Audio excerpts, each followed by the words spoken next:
So meron tayong viewers from Cagayan de Oro. So shoutout sa iyo, idol. So shoutout na rin sa mga viewers natin dyan sa Cagayan de Oro. So paano naman, idol, pag BE to mixer with Bluetooth receiver? Paano po ang connection?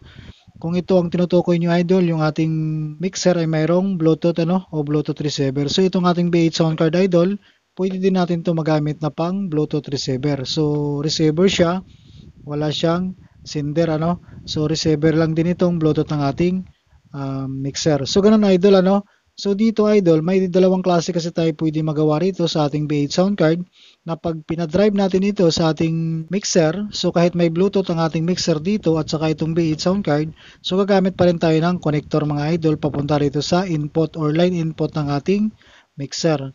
So dito, idol, pwede naman natin pagsamahin yung ating source ng music na nanggagaling dito sa ating B8 at saka microphone. Pero pag hindi natin makontrol itong ating music dito at saka yung ating microphone, so dyan, idol, na minsan medyo malakas yung ating music kaysa ating microphone. So pag hindi natin ma-tuning ng maayos, hindi maririnig yung ating microphone, lalo pag magkasama yung ating music dito sa ating B8 sound card.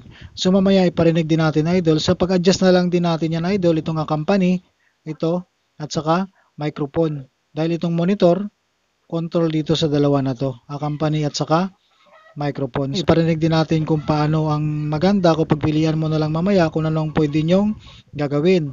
Kung ihiwalay nyo ba yung inyong music, dahil mayroon namang Bluetooth yung inyong mixer, at saka itong B8 natin, gagamitin natin sa ating microphone effects dito sa ating mixer. So marami tayong ginawang video na, idol, tungkol dito sa ating B8 sound card. So maganda talaga siya pag ginamit sa ating microphone effects. Ating mixer, mga idol, so hindi pa naka-Bluetooth yung ating mixer. So kahit may Bluetooth itong ating dalawa, idol, puro receiver yung Bluetooth nito. So hindi tayo pag-connect through Bluetooth nitong B8 at saka ating mixer. So kailangan, idol, gagamitan natin ng ganitong connector, 3.5 to dual 6.35. Itong gagamitin natin na input dito, mga idol, itong 6 and 7, dahil itong line input ng channel 6 natin para ito sa left channel, ito namang line input ng ating 7 para naman sa right channel. So dapat dalawa ito para magkaroon ng output yung ating left and right channel. So ito, input tayo dito.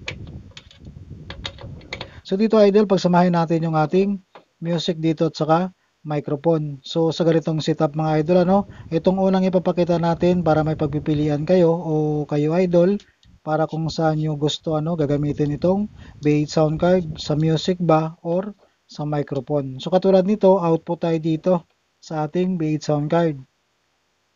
So lagi ginagamit ko rito itong monitor output. Tapos magma-mic input tayo dito sa ating B8 sound card. So dito tayo nag-input, mga idol, dito sa line input ng ating mixer sa 6 and 7. Dito tayo ng mic input sa ating B8 sound card din. So ayan, mic 2 ang ginamit natin dyan. So 3.5 ang ating microphone input dito. So dynamic mic ang gagamitin natin dito, mga idol. Ito ang ating dynamic mic. Hello. So itong ating microphone, mga idol, So wala pa tayong music na ginagamit dyan dito sa ating B8 sound card. So pag may ginagamit tayong music dito, idol, sa ating B8 sound card na dito din tayo nakakonect through Bluetooth. So itong company, itong volume ng ating company, yung bubulyuman natin. So dito sa monitor, maintain na tayo dito. Ito lang yung sa company dahil ito yung sa control ng ating incoming music o yung pinaka-gain niya sa music, itong company, mga idol. So i-try natin, idol, ipakita din natin dito o parinig natin para may choice o pagpilian kayo, idol. So cellphone ang gagamitin natin dito sa ating B8 sound card, Tulad dito, mga idol, naka-play na yung ating cellphone, through Bluetooth dito din sa nakakonect sa ating B8 sound card. So itong bubulyuman natin, itong ating company. Ayan.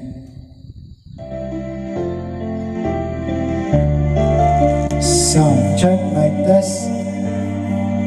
Pinagkaiba lang dito, idol, yung pinaka-control natin sa music at saka sa microphone natin, iisa lang dito sa ating mixer at saka buko dito yung pinaka-main volume natin, halos sabay lang ito para magkaroon ng output yung ating mixer. Din sa ating B8, mga idol, dito na rin tayo nag-control, kung ganong setup ang gagawin natin. So itong sa pangalawa natin, idol, mas okay siguro to, kasi ibubukod natin yung ating volume ng ating microphone dito sa isa nating channel ng ating mixer. Tapos yung ating cellphone, through Bluetooth na rin dito sa ating mixer. So, mabubukod natin yung bawat volume ng ating music at saka microphone. So, choice nyo na yan, idol, kung ano ang gusto nyong pagpilian. So, ganito lang gagawin natin, idol, ano? So, dahil through Bluetooth yung ating cellphone dito sa ating mixer, so ngayon, i-click natin ito o ilagay natin sa Bluetooth, katulad nito. So, itong dalawa na naka-input natin dito, mga idol, hindi sila magsapawan dito sa ating Bluetooth connection. So, ang gagawin natin, alisin natin ito. Ayan. Tapos, isa lang gagamitin natin dito, idol, para sa ating microphone. So, gagamit tayo dito ng channel 1 to channel 5, ano? Mamili na lang tayo dyan kung anong gagamitin natin. So, kung may XLR tayo, 3.5 to XLR, pwede yan, idol, na dito tayo mag-mic input sa XLR.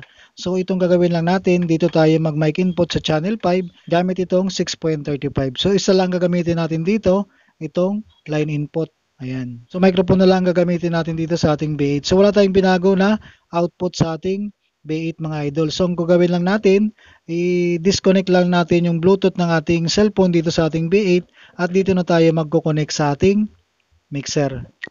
Dito, idol, ano, yung ating cellphone na yan, naka-true Bluetooth na tayo dito sa ating mixer. So, ang volume ng ating microphone dito, idol, sa ating channel 5. So, ito na, no, nakabukod na yung ating volume dito sa ating mixer. So, itong gagaling sa ating B8, yung nandito naka-mic input o naka-line input sa channel 5. Ito yung ating magiging microphone volume. Ito naman yung sa music natin na nanggagaling sa ating cellphone through Bluetooth naman dito sa ating mixer. So, yung pinaka-main volume, maintain na lang tayo dyan para magkaroon ng volume itong ating microphone at saka music. So, dito, idol, mabukod natin yung ating music at saka microphone dito. So, monitor volume na lang ang kontrolin natin dito at saka yung microphone.